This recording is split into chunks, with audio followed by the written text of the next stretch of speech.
This is a dual channel dash cam with the 2K resolution. It has a Sony Starvis sensor with night vision 3.0 and built-in GPS. It's the Q1000 from Thinkware. What's up YouTube? Welcome back to DIY Reid. My name is Reid, and if you're new here, please consider subscribing. In this video, we are taking a deep dive into the Thinkware Q1000 2-channel Quad HD dash cam. We'll be talking about what you get in the box. We'll go through the dash cam features, guide you through the installation, show you sample footage during the daytime and nighttime. We'll have a quick peek through the mobile app, and I'll share my final thoughts at the very end here. The price of this dash cam is $350. However, it's currently on Amazon for $280. I'll leave a link in the description below if you're interested in checking it out. It's usually about $280 on Amazon. This is a 2-channel dash cam, which means it comes with 2 cameras. One to record what's going on in front of you, like a normal dash cam, and a second to record what's going on behind you. Having a dash cam in the front is great. However, oftentimes than not, accidents can happen from the rear.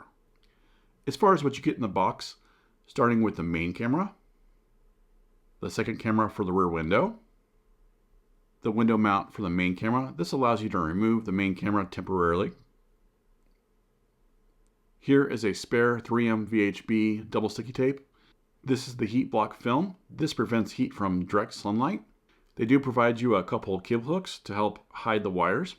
Here's the long cable that connects to the main camera, and then it will connect to the rear camera and connect them together. They do provide you 2 different power cables.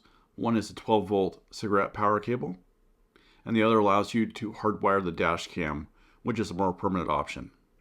You get an information guide, and it has a QR code for getting a user manual. At least you can download it on your phone. Last but not least, they do provide you a 32GB SD card for storage. However, the camera can take up to 256GB SD card if you choose to purchase separately.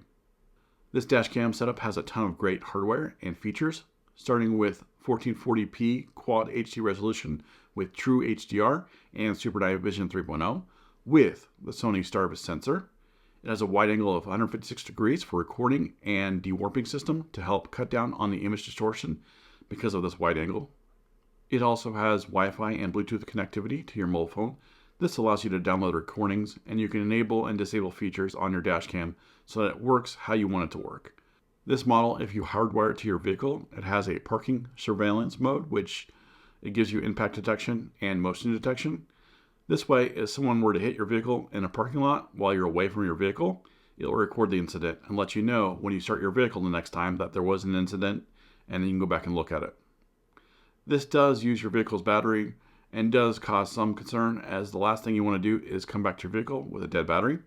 The nice thing is they do sell a separate battery box to help with this, as well as the radar module that cuts down on power needed to keep this dash cam alert. You also have a nice capability to set a setting in the app to monitor the battery's voltage and give it a threshold to not go under.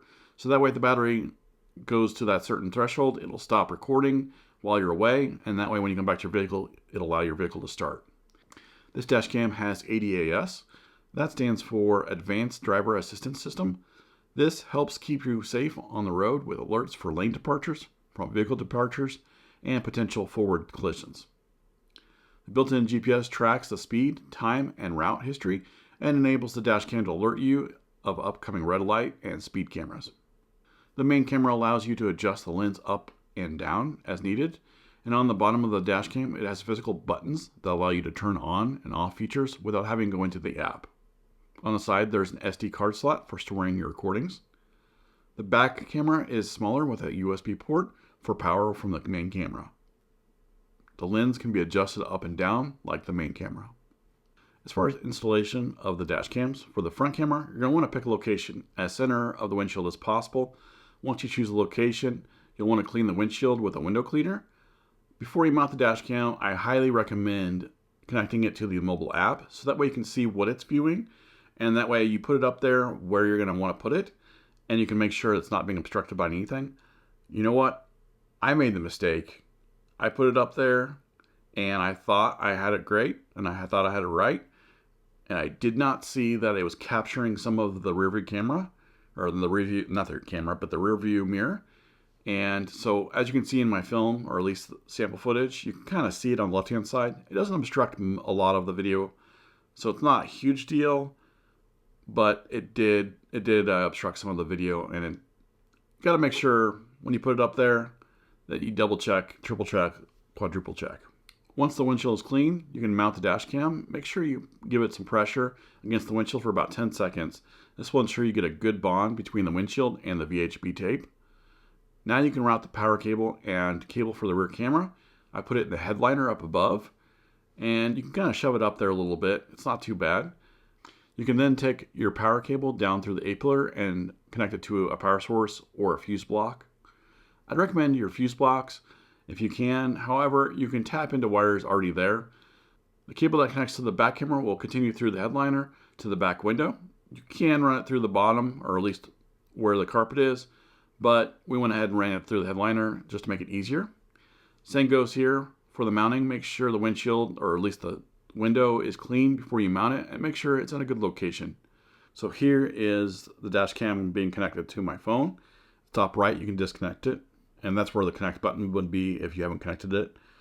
And right now it's telling me that there's been one motion detection event while it's been parked. So I can go in there and quickly see what motion it detected. Also, if it had impact, I can see it right there.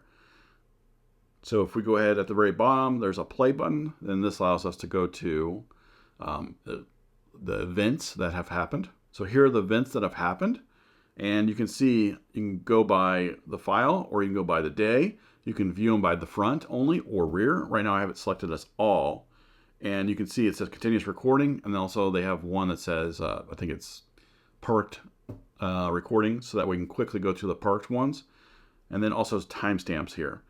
And so you can go ahead and look at the front view on the video. And then while you're in there, you can hit the reverse on the camera and see the rear view at that time as well. Back to the main menu here, you can click on live view if you wanted to. And now with live view, it'll show like a green line across the dash, or at least across your hood. And it tells you to line up the hood with that line, so that way it's perfectly aligned and how you need it. If you go into the dash cam settings, underneath the memory card settings, you got memory partition. So this allows you to prioritize the recording. So you can prioritize continuous recording, which I have here. It's a drop-down menu, and you can do continuous recording. You can do parking and all that. You can format the memory card, which I highly recommend doing when you first put it in there. Right now, continuous recording, it's always going to do that. It'll overwrite videos, SOS recording, manual recording, incident recording, motion detection, and incident recording in continuous mode. So here's the record settings. Right now, continuous mode, incident recording sensitivity is set to low, so you can set that up how you want it. Super Night Vision 3.0, right now I just have it for parking mode, because I'm not going to have headlights on, and I want to make sure that I got night vision going on pretty good at nighttime, so I can capture what I need. HDR is on auto. Set privacy recording disabled. Parking mode, I can have motion detection on recording. Smart parking recording enabled. Impact sensitivity is at mid. Battery protection is enabled. And so this is where you can set up what voltage you want the thing to stop working on, because your battery has gotten down so low. And it by default was 12.1. I did it at 12.4. Not sure if there's a big difference there. I mean, there really isn't, but 12.4 seemed like a decent one. And then if it's a 24 volt setting, you can also set up that way. Wintertime battery protection, that way in the wintertime, because it does take a lot more juice to start your vehicle when it's cold out, you can set up like December and January and February to not record, or at least you get battery protection on that. Now here is some safety features. So safety cameras are enabled. Mobile zone alert is enabled. ADAS features, you can set this up. Right now, I have it set up as a sedan. I need to change it to a truck. You can do lane to departure warning. Right now it's disabled. Speed warning. Forward collision warning. I have that disabled. You can enable those features. The truck already has these features, so I don't really need to enable them. But if you don't have any ADAS features on your vehicle and you want them, you have them here. So that is the mobile app in a nutshell. Here are my final thoughts for the price. This is a great little dash cam setup. Both cameras are sleek, when installed and they're out of the way and you hardly even notice them. Being able to record what's behind you really helps to cut down on someone rear-ending you and leaving the scene and getting away with it. Having a capability of storing all your footage on an SD card instead of an internal memory is nice because you can take all that, remove the SD card, and put it on your computer. That way when you're scrolling through footage, it's on your computer and you don't have to use at least a phone for that. And you're able to upgrade the storage capacity if you want. The added features like ADAS and catching motion while you're away from your vehicle is a really nice touch because we all know it's annoying when someone hits your vehicle while you're away and doesn't leave a note. I do always worry about this feature because it does go off of your battery from your vehicle, but having the capability in the app to set a threshold of battery life so you don't have to come back to your vehicle with a dead battery. If you found this video helpful, please leave me a like and feel free to ask any questions down in the comment section down below. If you're new to my channel, please consider subscribing for more tech reviews, home automation, and home and automotive how-to videos. Thanks for watching, and I will see you next time.